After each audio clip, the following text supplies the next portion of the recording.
Oke kawan-kawan, maafkan kami bapak-bapak polisi. Berangkat saja sekarang juga. Syederalun, sejumlah mahasiswa yang menamakan diri Rakyat Gayo Merdeka menggelar aksi di depan kantor DPR Aceh Kamis 19 Oktober. Mereka mengecam kinerja bobrok 6 anggota Dewan Dapil 4 Aceh Tengah dan benar meriah.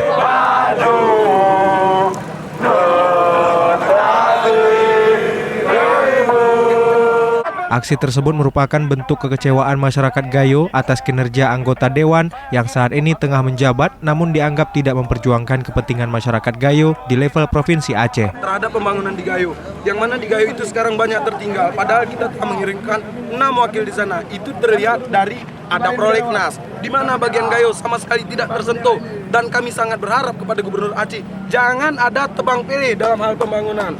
Dan yang perlu kami jelaskan di sini bahwa para dewan kami yang kami kirim dari Dapil 4 telah membuang aspirasinya ke PD. Ini sangat jelas, tidak ada hubungannya dengan kabupaten di mana dia dipilih, Aceh Tengah dan Benar Meriah. Ada yang membuang ke PD Jaya, ada yang membuang ke Melabu. Jadi ini apa? Mereka hanya memperbaiki nasib di sini. Lebih baik kami pulang. Lebih baik mereka kami pulangkan. Apabila tuntutan kami tidak didengar, maka kami akan memulangkan mereka ke wilayahnya masing-masing. Sedikit merdeka di sini bukan arti kutip ini gerakan separatis.